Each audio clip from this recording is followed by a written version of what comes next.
At 9:17 on a Tuesday morning, Maya's phone lights up on the conference table. "Call me, now." It's from her manager. No explanation, no context. 4 words. And before Maya has even finished reading them, her body has already chosen a story. She made a mistake. The client complained. She's about to lose her job. Her thumb moves toward the call button. Then she stops. Not because she feels calm, because she recognizes something most people miss. The person who controls your sense of urgency can often control your next move. That is why the hardest people to manipulate are not always the smartest, loudest, or most confident. They are the people who cannot easily be rushed away from their own judgment. We usually imagine control as something obvious, a command, a threat, a locked door. But in ordinary life, control often sounds much smaller. Answer me. Decide right now. Why are you avoiding the question? If you cared, you'd respond. This offer expires tonight. Sometimes the urgency is real. Sometimes it is pressure wearing a clock. And if someone can make waiting feel unbearable, they may not need to force your decision. You will make it for them. Think about the last response you regretted, the paragraph you sent, the promise you made, the insult you returned, the explanation you kept giving long after the conversation stopped being honest. You probably did not react because it was wise. You reacted because reacting promised relief. Anger promised release. Anxiety promised certainty. Shame promised that one more explanation might repair how you were seen. That is the first reveal. Strong emotions do not simply change how you feel. They try to choose what you do next. Fear prepares you to escape. Anger prepares you to confront.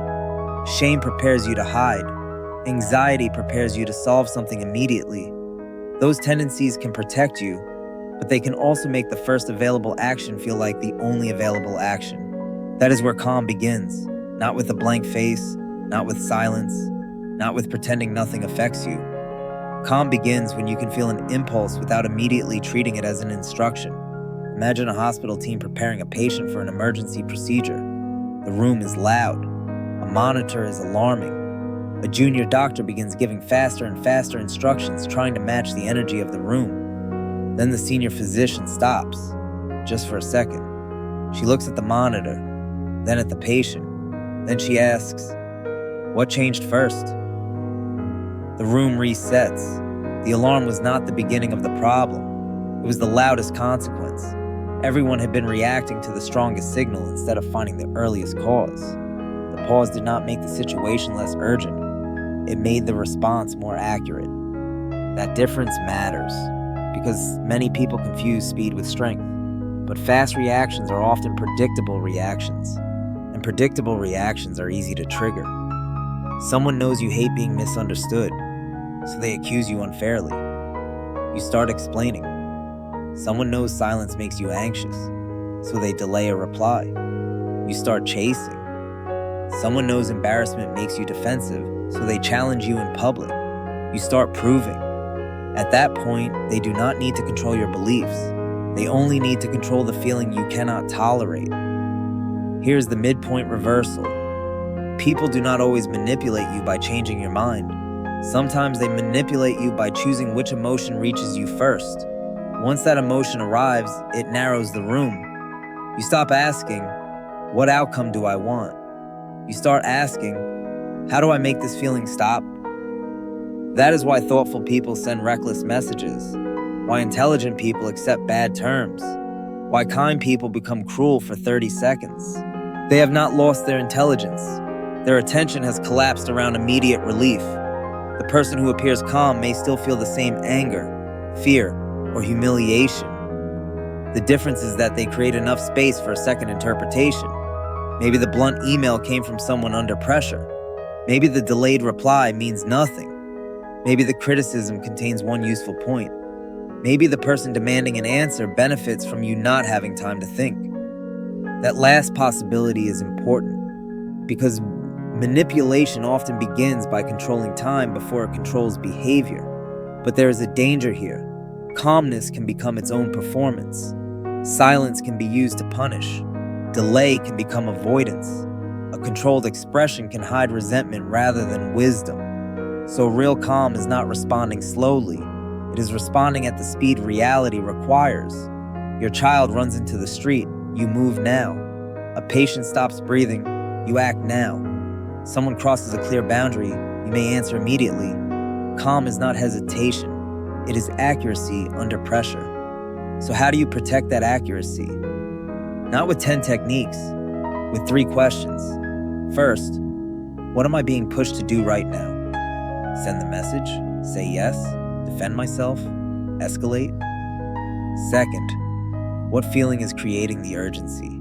Fear, anger, embarrassment, the need to be understood? Third, what actually changes if I wait 10 minutes, not forever? 10 minutes. If the situation is truly urgent, the answer becomes obvious. But if nothing meaningful changes, the urgency may be emotional rather than practical.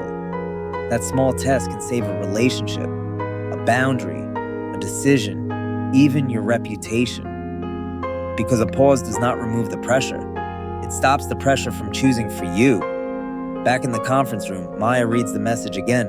Then she notices something she missed. Her manager sent the same message to 3 other people. This was not about Maya's mistake. A client's system had gone down. The call was urgent. The catastrophe in her mind was not. She steps into the hallway, takes one slow breath, and calls. But instead of opening with an apology, she asks, "What do you need from me first?" Same message, same problem, different story, different response. That is the kind of calm worth building, not the kind that makes people nervous, the kind that makes pressure less capable of deciding who you become. Over time, people notice. They learn that raising their voice will not write your next sentence, that urgency will not erase your boundaries, that discomfort will not make your values disappear. But the deeper change is not what other people learn about you. It is what you learn about yourself. You learn that anger can arrive without making you cruel. Fear can arrive without making you obedient. Uncertainty can arrive without forcing you to grab the first answer available. The goal is not to become impossible to affect. It is to become difficult to rush away from the person you want to be. So the next time a message says, "Call me," now. Do not let your mind finish the story before reality begins it. Ask what is real. Ask what is being pushed. Ask what 10 minutes would change. Then choose your speed. Because your life is not shaped only by the emotions you feel. It's also shaped by what those emotions fail to make you do. And sometimes the most powerful person in the room is not the one who reacts fastest. It is the one who still owns the decision when everyone else expects a reaction. If this changed the way you think about calm, subscribe to Cogvora. We explore the psychology behind everyday life so you can understand yourself, relate to others, and make wiser decisions when emotions get loud. And in the comments, tell me, what is one decision that improved because you waited before responding? Someone reading your answer may need that pause today.